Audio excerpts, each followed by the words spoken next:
The question is, are you personally bringing down the federal government, Alex? So I knew I was coming to the principal's office and you've just proven it. No, absolutely not. No, look, it's my great hope that I mean, a lot of the stuff that's coming up are bills that I want to vote for. There's some good stuff in there, religious discrimination, voter ID, this sort of stuff. The thing that I think we have to understand here is there's a real opportunity here for the federal government. What I'm worried about is that we're losing votes to One Nation, to the United Australia Party. And look, the Prime Minister's been very clear. He does not support vaccine mandates, except for very, very slim categories like aged care and the like. But I think there is that position has moved, I think, now. I think we're now seeing the numbers of people on the streets that are now showing this is a real political problem. So I see this as a real opportunity. I think this has to be something that we embrace.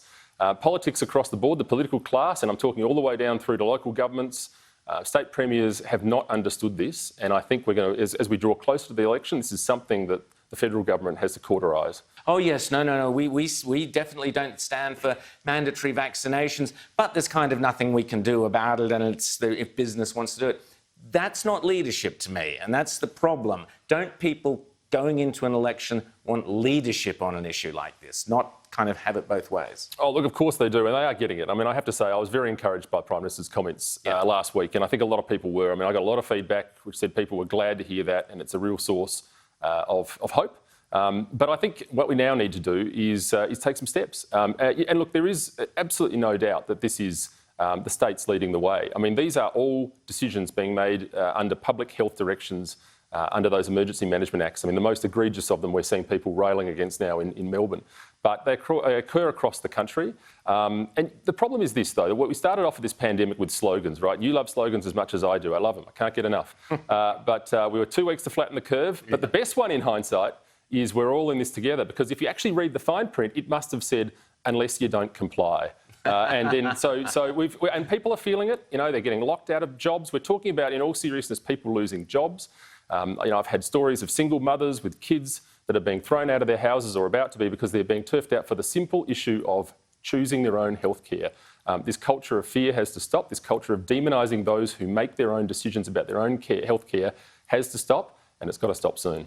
Well, you mentioned the demonising. I've been horrified. People like Bob Carr basically saying the unvaccinated don't deserve, I'm probably putting words slightly into his mouth, but basically don't deserve the Medicare treatment that they've paid all their lives to. You've had Dan Andrews talking about the pandemic of the unvaccinated, an idea that has been completely debunked medically by the Lancet, which is a British medical journal, debunked it and said, no, there is no pandemic of the unvaccinated. Yet we've heard this term from our left-wing premiers and politicians.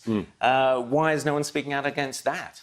Well, we hear that's another set of slogans, isn't it? We're told to follow the science when it comes to climate science. And science here tells us that people who are vaccinated pass on the disease, you know, in probably just the same way that people who aren't vaccinated do. You know, there's some conjecture about that, but largely that's the case.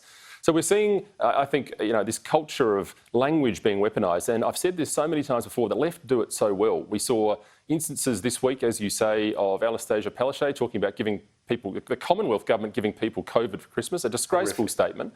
And she really wasn't, except for that one clip, she really wasn't taken to task on that. Just this week in this House here, we had Senator Penny Wong talking about people who are on the streets, talking about them like they were extremists. Now, I mean, the left love diversity and inclusion. I challenge anyone to get more diverse and more inclusive than one of those freedom rallies. You could see Turkish flags, Greek flags, Serbian flags, Croatian flags, Australian flags, some of them the right way up, some of them not. But in any event, that's diversity as well. So what do we need? So this is a broad-based Australian movement. I think capturing that language again is so important. The left, they are vicious with this stuff. They jump on it. The conservative right of politics has got to stand up and take notice, because you don't win your country back with weakness.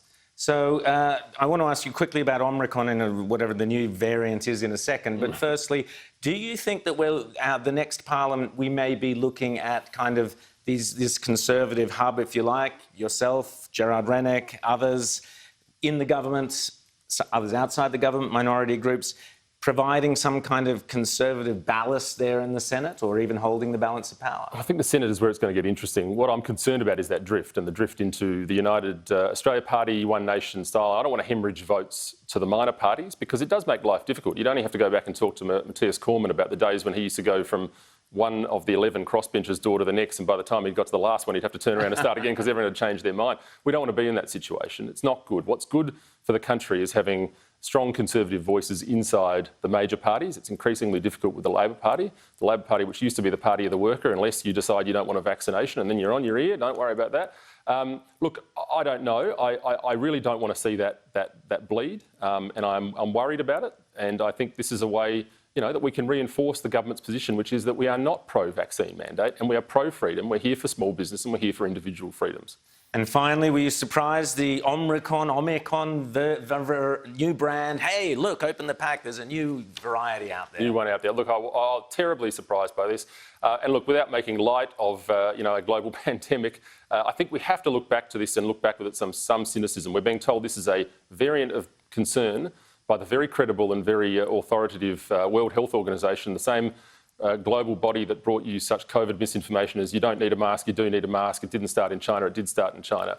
So I don't know what to make of this, except to say, it was inevitable from an epidemiological point of view that viruses are going to mutate. The flu does that every year. The thing that is most concerning is that we're now talking about, there's discussion about winding the clock back to the start and shutting borders again and doing this all over again. No. This is why people got themselves vaccinated. This is why they went out and did what they were told to do so that we didn't go through this 400 times. Australia's got to get on with the job now, and I think Aussies are doing a great job. We've just got to bring everyone with us because we're all in it together, Rowan. Alex Antic, Senator for South Australia, always talks such great sense. Great to have you here on Outsiders in Canberra. Alex, thanks so much. Great to be here. Thanks, Rowan.